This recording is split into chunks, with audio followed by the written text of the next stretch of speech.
성경 속에 좋은 말씀들이 많이 있잖아요. 근데 한국교회 교우들 가운데 특별히 그들이 이렇게 좋아하는 말씀들 몇 구절을 선택하라면 아마 오늘 우리가 읽은 신명기 28장 1절부터 14절 말씀도 그 후보군에 아마 속할 거라는 생각이 듭니다. 왜냐하면 말씀 그 하나하나가 정말 우리의 귀를 솔깃하게 하기 때문에 그러합니다. 자, 이 신명기 원래 27장이 오늘 읽어야 될 말씀이에요. 그런데 이 28장은 조금 중요한 부분들이고 27장은 언젠가 제가 민수기 설교하면서 비슷한 내용들을 가지고 나눴기 때문에 굳이 중복하는 것보다는 28장을 좀 하루 일찍 끌어 당겨다가 말씀을 보는 게 좀 좋을 것 같아서 그렇게 진도를 좀 맞춰 나갑니다. 자, 이 하나님께서 복을 주신다잖아요. 축복들을 이스라엘 백성들에게 주시는데, 근데 이 축복이라고 하는 것이 여러분 그저 내가 하나님의 백성이 됐다, 하나님이 택한 서민이 됐다라고 생각을 해서 내가 애굽에서 빠져나왔고 한 42년 동안 광야 생활을 했기 때문에 이제 내가 가나안에 들어가면 자동으로 복이 그냥 따라오는 게 아니라는 얘기입니다. 그걸 어디 얘기해요? 1절과 2절입니다. 제일 중요한 말씀이 오늘 말씀 가운데 보면 1절과 2절은 여러분들이 좀 기억을 하셨으면 좋겠습니다. 1절, 2절 말씀. 자, 1절 한번 보세요. 뭐라고 얘기합니까? 내가 내 하나님 여호와의 말씀을 뭐 하래요? 삼가 듣고, 그 다음에 내가 오늘 내게 명령하는 그의 모든 명령을 뭐 하래요? 지켜 행하면, 삼가 듣고 지켜 행하면 어떻게 한대요? 내 하나님 여호와께서 너를 세계 모든 민족 위에 뛰어나게 하실 것이라. 우리는요 앞에 말 다 빼놓고 뒤에 있는 말씀 좋아해요. 그죠? 야, 나와. 내 자녀들이 세계 모든 민족 가운데 뛰어나게 됐으면 좋겠다. 그러려면 어떻게 해야 돼요? 앞에 말씀이 따라가야 됩니다. 아셨어요? 하나님의 말씀을 어떻게 해요? 삼가 들으실 수 있기를 바랍니다. 그리고 그 말씀을 지켜 여러분들이 행한다면은 어떤 복이 따라와요? 세계 모든 민족 위에 뛰어나게 하실 것이라는 말씀들을 해주신다고 말입니다. 2절 보세요. 비슷한 말씀을 반복합니다. 내가 내 하나님 여호와의 말씀을 뭐 한대요? 청종하면, 청종한다는 말이 뭡니까? 들을 청자에 순종한다고 할 때 종자가 들어갑니다. 그러니까 하나님의 말씀 어떻게 해요? 듣고 순종하면 어떤 일이 일어나요? 이 모든 복이 내게 임하며 내게 이르리니 이러면서 어떻게 3절부터 복보로 이 복 얘기가 쫙 따라오는 거예요. 자, 그 복이 우리 가운데 임하려면 어떻게 합니까? 말씀에 있는 것처럼 하나님의 말씀을 듣고 순종해야 된다는 얘기입니다. 그러니까 조건이란 얘기예요, 이건.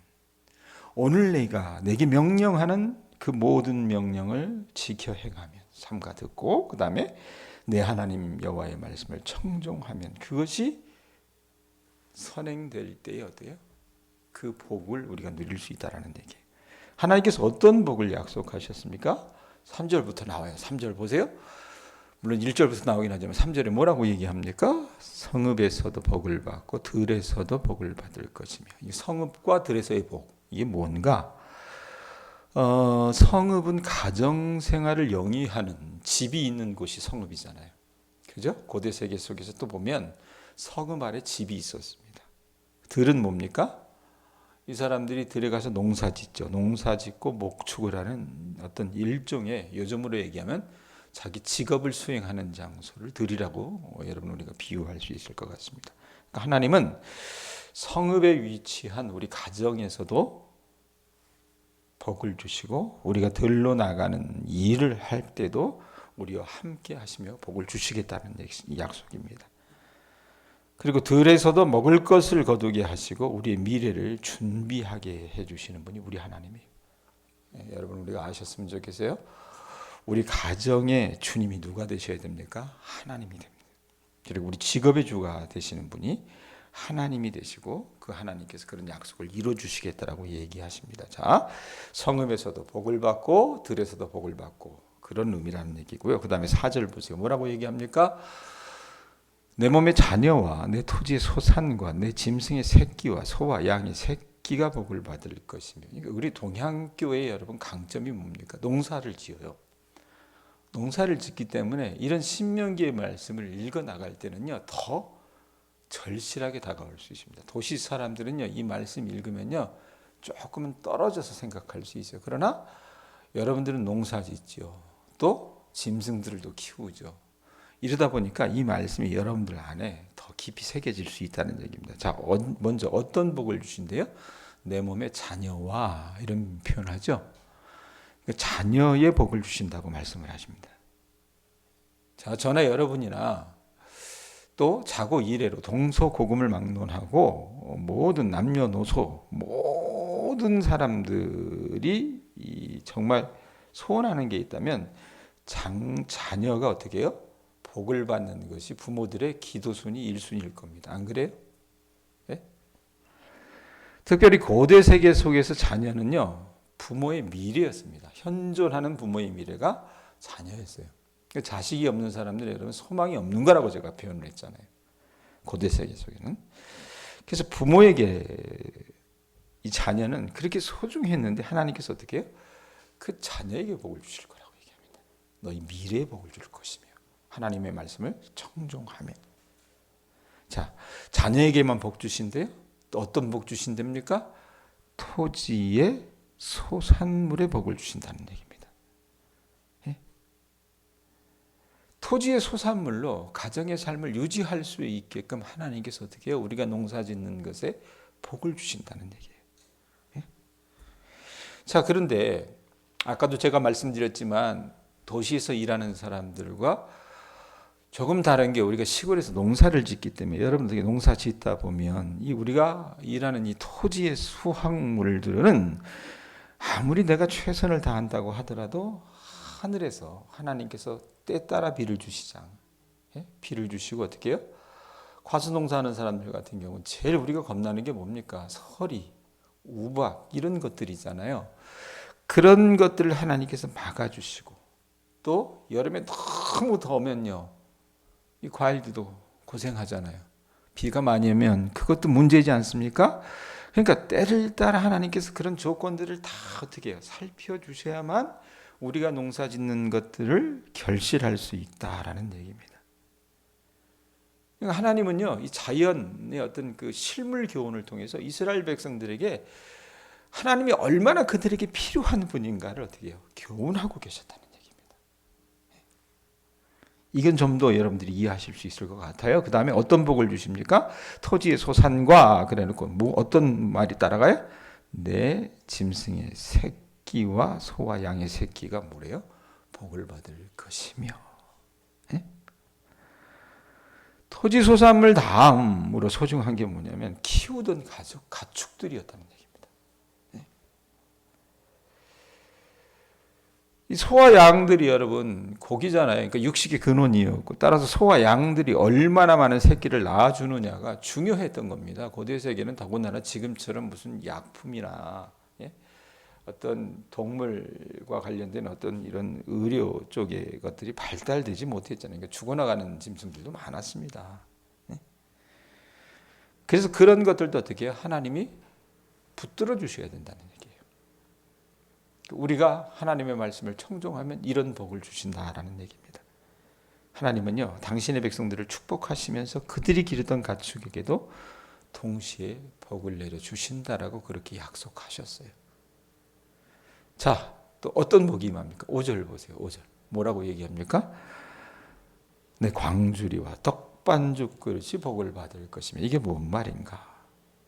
광주리와 떡반죽 그릇. 이게 뭔 말인가? 이건 고대 세계 속에서 그 가정에서 쓰이는 용기들, 대표적인 이 히브리 문화에서 쓰던 그릇들이 뭐냐면 광주리와 떡반죽 그릇. 이런 것들이라고 보시면 될 것 같아요. 그러니까 광주리로 먹을 것 운반하고요. 떡반죽 그릇으로 요리하면서 어떻게 해요? 우리의 풍성한 식생활을 그들이 이뤄나갔다는 얘기입니다. 그러니까 이 말은 무슨 말이냐면 하나님이 그들이 음식 마련하는데 어려움이 없게끔 해주시겠다는 얘기예요. 예. 청종하면, 지켜 행하면, 삼가 듣고. 그 다음에 6절 뭐라고 얘기합니까? 어디 이런 복도 임해요? 뭐라고 얘기합니까? 내가 들어와도 복을 받고 나가도 복을 받을 것이니라. 예? 자, 들어가면 어디로 들어가요? 집에 들어가죠. 그죠? 나가면 어디서 나갑니까? 집에서 나가요. 밖으로 나갑니다. 그러니까 이 들어간다라고 하는 것은 집에 들어가면서 기대할 수 있는 안식의 복을 말합니다. 여러분, 집은 일상에서 안식을 제공하는 장소가 집이잖아요. 집이 제일 편안한 곳이잖아요, 사실은. 그래서 유대인들은 이렇게 집에서 누리는 안식의 축복은 어떤 우리의 모든 일상생활을 의미 있게 하는 가장 기본이 되는 거라고 생각했어요. 그래서 그 사람들을 여러분 지금도 이스라엘에 가보시면 여러분들이 경험을 하시겠지만 안식일, 그 사람들이 생각하는 안식일에 여러분 딱 보면은 예를 뭐 호텔에 딱 올라가는데 이 손가락으로 이 버튼도 안 눌러요. 외국인 보고 눌러달라 그래요. 그 뭐 하는 짓인가라는 생각을 하지만 한편 보면 이런 정신이 있었기 때문에 그랬다는 얘기입니다.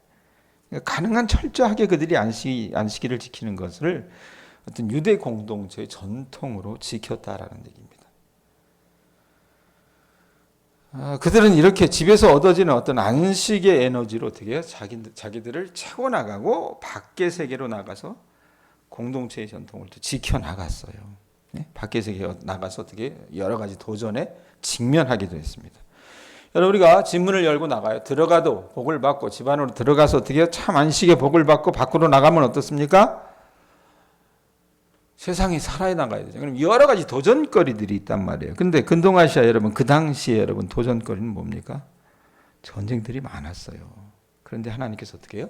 그렇게 나갈 때도 그들과 함께 하시기 때문에 복을 주시겠다라고 얘기합니다.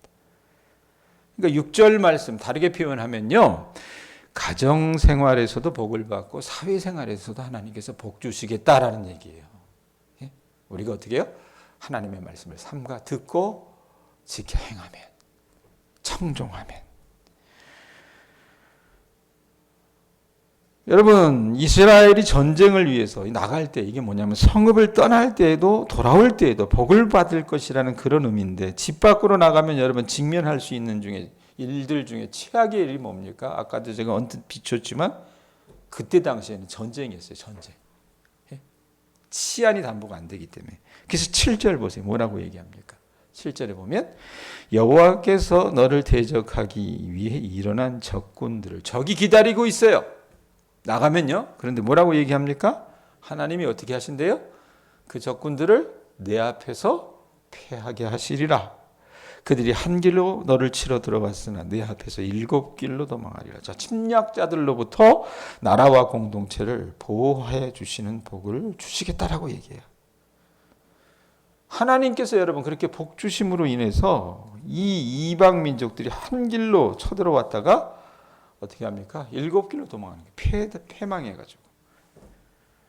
그러니까 압도적인 어떤 그런 이 실력을 하나님께서 이들에게 주신다는 얘기입니다. 그러니까 국가적인 안전 보장은 여러분 이스라엘에게 있어서 뭐냐면 무기를 많이 구입하는 데 있는 것이 아니라 여호와 하나님의 그 법도와 규례를 어떻게 삼가 듣고 지켜 행하는 거예요. 하나님의 목소리를 청종하는 겁니다.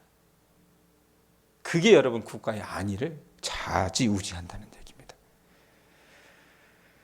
자, 8절 보세요. 뭐라고 얘기합니까? 우리가 좋아하는 복입니다. 여호와께서 명령하사 내 창고와 내 손으로 하는 모든 일에 복을 내리시고. 하나님이 명령을 하세요. 우리 박가순 집사님 그 집에 있는 창고를 보고 하나님이 명령을 하시는 거예요. 뭐라고요? 창고한테 야, 내 창고와 내 손으로 하는 모든 일에 복이 임할지니라. 그리고 내 하나님 여호와께서 내게 주시는 땅에서 내게 복을 주실 것이며, 우리가 이스라엘 백성들이 야훼의 어떤 여호와 하나님의 법도와 규례를 지키고 그 목소리를 청종하면 어떤 일이 일어납니까? 곡식물을 수확하고 저장하는 그 창고에도 하나님께서 어떻게 해요? 복을 주시는 거예요. 그냥 또 손으로 하는 모든 일에 하나님께서 복을 주신다는 얘기입니다. 땅에서도 이루어지는 모든 농경 활동이 복을 받게 된다 그 말입니다. 예? 아니 남의 집 창고에는 옛날에 무슨 여러분 쥐약이 있었겠어요? 지가 득실득실 하는데 어떻게 해요? 하나님을 정말 삼가 하나님의 말씀을 듣고 청종하니까요. 쥐도 없어요. 예? 뭐 표현하자면 그런 거겠죠. 9절 보세요. 9절 보면 여호와께서 내게 명령하신 대로 너를 세워 자기의 성민이 되게 하시리니 이는 내가 하나님 여호와의 명령을 지켜 그 길로 행할 것임이라. 자, 지금 여러 가지 복들을 하나님께서 막 중첩되게 주시잖아요. 예? 그러면 그 복들이 어떻게 쌓이는 거예요. 쌓여가지고 이스라엘 민족들을 다른 민족과 구별하게 됩니다. 왜? 야, 저놈의 민족들은 분명히 여러분 어제 얘기했지만 아랍 민족 가운데도 유랑하는 자라 그랬잖아요. 별 볼 일 없는 어떻게 보면 노숙자와 같은 사람들이었는데 하나님이 야 저들을 가나안에 들이셔가지고 말로 다 할 수 없는 복을 주시는 거예요. 그러니까 말씀에 있는 것처럼 뭐라고 얘기합니까? 만국에 뛰어난 민족. 이 여호와 하나님 앞에서 여호와를 대변하는 거기 말씀에 보면 뭐라고 얘기해요? 내게 명령하신 대로 너를 세워 자기의 뭐가 된다 그래요? 성민이 되게 하니 거룩할 성자 백성민자잖아요. 예? 하나님의 이름을 대변하는 거룩한 백성이 되게 해주신다, 주시겠다라는 얘기입니다. 자, 그 다음에 10절 보세요. 10절에 어떤 복이 임합니까? 땅의 모든 백성이 여호와의 이름이 너를 위하여 불리는 것을 보고 너를 두려워하리라.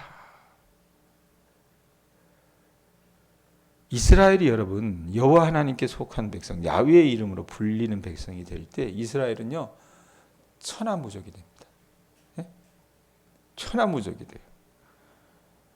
여러분 이스라엘이라고 위기를 안 당합니까? 어려움 당하잖아요. 적들이 쳐들어오기도 하고 여러 상황이 어떤 곤궁한 상황에 놓이는데 그런 급박한 위기 또는 결정적인 시점에 이스라엘이 여러분 다른 족속들과 다른 부분이 하나 있었어요. 그들이 고난당하면 그들이 위기에 처하면 어떻게 합니까? 이스라엘 백성들은 부르짖을 수 있는 대상이 있었습니다. 누굽니까? 여호와 하나님이라는 겁니다. 하나님이 그들의 삶에 개입해 주실 것을, 하나님이 그들의 어떤 이 어려움들에 간섭해 주실 것을 간구할 특권이 이 이스라엘 백성들에게는 있었던 거라 그 말이에요. 그래서 다른 민족이 봤을 때 어떻게 저것들이 견뎌나가겠어 이렇게 생각을 하지만 역사서에도 보면 여러분 정말 뭐 사내립이 쳐들어와서 완전히 그냥 남유다를 멸망시키려고 그랬었는데 어떤 일이 벌어집니까? 왕이나 선지자들이나 하나님을 붙들고 매달리니까 어떻게 돼요? 하나님의 방법으로 그 이방의 민족들을 척결하시는 부분들이 있다가 말입니다. 그러니까 여러분 여호와 하나님과 이 이스라엘 백성들은요 뗄래야 뗄 수 없는 관계가 돼버린 거예요. 그래서 굉장히 유대감과 친밀감이 돈독해서 하나님 여호와의 어떤 거룩한 실제하심이 이스라엘 백성들을 지탱해주고 그들과 동행하시고 지지한다고 하는 것을 천하 만민이 어떻게 해요? 그 백성의 삶을 보고 알게 된다라는 얘기입니다. 공부할 수 있다는 거예요. 그렇게 보면 어떻게 해요? 나중에 여러분 사무엘상 같은 데 가서 보면 물론 그들이 패하기는 했지만 블레셋과 전투할 때 여호와의 법궤를 들고 나오잖아요. 그러니까 어떻게 합니까? 그들이 벌벌벌벌 떨거든요. 여호수아에서도 보면 그런 일들이 많이 일어납니다. 그 다음에 이제 11절부터 14절 우리가 좋아하는 말씀인데 다시 이스라엘이 가나안 땅에서 누릴 어떤 인구가 번성하는 복, 또 농경과 목축의 복을 또 열거합니다. 하나님은요 여호와 하나님께 순종하는 이스라엘을 위해서 몸의 소생과 가축의 새끼와 토지의 소산을 많게 해주시고 하늘의 아름다운 그 창고를 열어서 때를 따라 비를 땅에 내려주시고 왜? 그 땅에는 비가 귀한 땅이거든요. 우리하고는 다르게. 그러니까 비가 없으면 안 돼요. 그래서 필요할 때마다 비 내려주시고 이스라엘이 손을 하는 모든 일이 어떻습니까?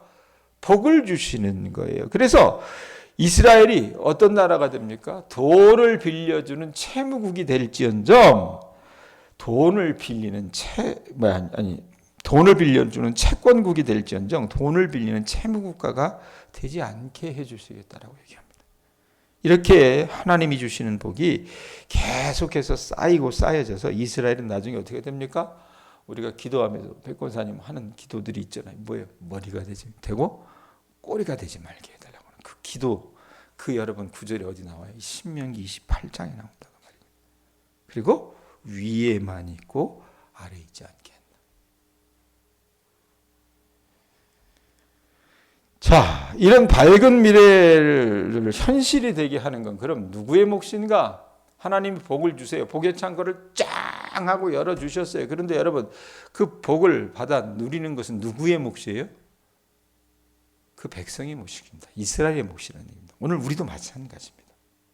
13절 뒷부분부터 14절에 이런 말씀이 있어요. 한번 보세요. 거기 오직 너는 이라고 하는 글자가 보여요? 보여요? 거기서부터 같이 읽어봅시다. 시작. 오직 너는 오늘 내가 명령하는데 하나님 여호와의 명령을 뭐하래요?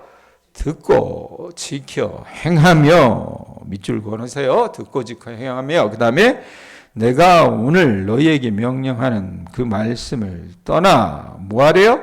좌로나 우로나 치우치지 아니하고 다른 신을 따라 섬기지 아니하면 어떤 일이 있답니까? 이와 같으리라. 그러니까 1절부터 요 13절 앞부분까지 큰 놀라운 축복들 얻어갈 수 있어요. 어떻게 하면 말씀에 있는 것처럼 하나님께서 명령하시는 이 여호와의 명령을 듣고 지켜 행하면. 그러니까 어제 제가 설교하면서 그랬잖아요. 12장부터 26장까지는 큰 묶음이라고요. 그 말씀을 다 갖다 놓고 어떻습니까? 살아갈 때 내가 주님의 백성이니까 거룩한 백성으로 이렇게 살라고 주님이 말씀하셨지? 그럼 난 이렇게 살아야 돼. 이 이방 민족과는 다른 삶을 살아야 돼. 그렇게 살아나가면서 여러분들이 살아나가신다면 이런 복을 주시겠다라고 얘기해 주시는 겁니다. 자, 정리합니다. 어제 제가 우리 교우들과 같이 이 신명기 26장 1절부터 19절의 말씀을 함께 나누면서 하나님께 드리는 헌물 제사 그 중에서 11조에 관해서 우리가 좀 살펴보면서 하나님의 자녀들이 정말 복을 얻으려면 지갑의 회심부터 있어야 된다라고 말씀을 좀 드렸습니다. 왜냐하면 왜 그렇게 얘기하냐면 여러분 이 지갑의 회심이 어떻게 보면 가장 어려운 부분이기 때문에 그럽니다. 왜? 돈이 살아있는 신입니다. 돈이 살아있는 신이 하나님으로 여겨지는 이 세상에서 여호와 하나님을 참된 하나님으로 섬기는 것이 그만큼 여러분 어렵다는 얘기입니다. 하나님은요 뒷전으로 물러나 버렸어요. 신앙을 갖고 있는 사람들이라고 하는 교인들도 마찬가지예요. 자, 그런데 또 웃긴 건 뭡니까? 그때나 지금이나 모든 사람들은 뭘 받기 원해요? 복 받기를 원해요. 그래서 신명기 28장 1절부터 14절까지 이렇게 나열된 그 복이 자기 삶과 자기 가정과 자기 자녀와 자기 소산과 모든 것 위에 충만해질 수 있기를 바랍니다. 여러분 저도 여러분들에게 그런 복이 임할 수 있기를 기원드립니다. 그러나 그러려면 어떻게 해야 돼요? 여러분들의 삶 가운데 그런 복이 임하려면 어떻게 합니까? 우리가 여호와 하나님의 말씀을 어떻게 해요? 삼가 듣고 지켜 행하셔야 합니다. 하나님의 말씀을 청종하셔야 된다 그 말입니다. 내 하나님의 말씀을 생명처럼 여겨서 세상의 신, 그 돈의 신을 비롯한 여러 유혹에 현혹되지 않고 내게 있어서 가장 소중한 건 뭐예요? 하나님의 말씀이다. 하나님밖에 없다라고 여러분 우리가 늘 우리 안에서 어떻게 해요? 이야기하면서 그 말씀을 말씀으로 대접해 드린다면은 여러분들이 그렇게 정말 그 말씀을 듣고 삼가 지켜 행한다면은 복은 여러분 자동으로 따라올 겁니다. 그러니까 저는요 여러분들을 위해서 기도할 거는 이런 여러 가지 복이 임할 수 있게 해주세요 이런 것보다도 이 앞에 부분을 놓고 기도해야 될 것 같아요. 우리 교인들이 하나님 때로는 이 하나님의 말씀이 부담스러울 수도 있습니다. 때거리가 없는데 먹을거리가 없는데 어떻게 하나님 앞에 드립니까? 상황이 이렇게 어려운데 때로는 하나님 정말 우리가 남들 다 그렇게 편법으로 사는데 우리도 그렇게 살면 되는 거 아닙니까? 이런 유혹을 받을 때마다 하나님 저들이 주님께서 주신 이 말씀을 삼가 듣고 지켜 행할 수 있는 주님의 자녀들 될 수 있게 하여 주시옵소서. 그렇게 기도해야 될 것 같아요. 왜? 그래야 여러분들이 복을 받을 수 있기 때문에 그렇습니다. 그러므로 여러분, 하나님 여호와의 말씀을 삼가 듣고 오늘날 하나님께서 여러분들에게 명령하는 모든 명령을 어떻게 해요? 그거 다 지킬 수는 없겠지만 제발 하루에 살면서 하나라도 하나님 내가 지켜보려고 애쓰겠습니다라는 그 결단을 가지고 그 하나님의 말씀을 청종하실 수 있는 주님의 자녀들 되실 수 있기를 바랍니다. 그러니까 우선순위를 바로 하세요. 어제 제가 어떻게 보면 교인들한테 기분 나쁠 수도 있었지만 그 도둑놈 신보라 그랬잖아요. 복음 받기 원하는데 어떻게 해요? 하기는 싫은 거야. 예? 그러니까 왜 우리 삶에 아니 이게 이렇게 돼서 이렇게 되면 어느 정도 좀 뭐가 이게 터질 것도 같은데 그럼 될 것 같다가도 엎어지고 될 것 같다가도 엎어지고 자식들도 왜 이렇게 속을 새기고 이럴까? 그럴 땐 여러분 어떻게 해요? 우리가 우리의 삶을 점검해 볼 필요가 있다는 얘기입니다. 내가 하나님을 하나님으로 여기는가? 예? 그래서 신명기 말씀을 통해서 저나 여러분이나 우리 신앙의 어떤 정체성과 우선순위를 분명히 좀 하실 수 있었으면 좋겠어요. 제가요 언젠가도 그런 얘기했어요. 오후 예배 때 교인들하고 있을 때 어느 분이 그러더라고요. 자기들을 성도님이라고 불러달라고요. 부르고 싶죠. 근데 그걸 저는 성도라고 하는 말이 굉장히 어떻게 보면은 이 다가가기에는 너무 정말 그 말이라고 성도라고 하는 그 단어가요 너무 거룩하잖아요. 거룩할 성자 무리도자인데 예? 교회 다닌다고만 해서 성도라고 말할 수 있는가? 굉장히 그 말이 무겁기 때문에 저는요 그래서 그 말들을 설교하면서도 우리 교우들과 이야기하면서도 잘 꺼내지 않습니다. 그런데요 제 마음 안에는 어떤 바람이 있냐면 우리 교우들이 참된 성도가 되기를 바란다는 그 바람이 있습니다. 예? 그러려면 어떻게 해야 돼요? 우리 하나님의 말씀에 저나 여러분이나 순종하는 삶을 살려고 노력해 봅시다. 아셨죠? 저나 여러분의 생활이 신앙생활이 그저 어떻게 해요? 겉으로만 그럴싸한 종교 생활로 끝나는 것이 아니라 내 삶 속에서 우러나오는 옛날에 전 이명박 씨 아주 싫어해요. 근데 그 사람이 한 말 중에 그런 말 있잖아요. 뼛속까지 저나 여러분이나 그리스도인이 되실 수 있기를 주님의 이름으로 축원드립니다. 예? 겉만 그리스도인이 아니라요. 그럴 때에 우리 모두는 하나님께서 택하신 그 백성, 거룩한 성민, 성도가 될 줄로 믿습니다. 이런 은혜가 우리에게 임할 수 있기를 주님의 이름으로 축원드립니다. 기도합니다.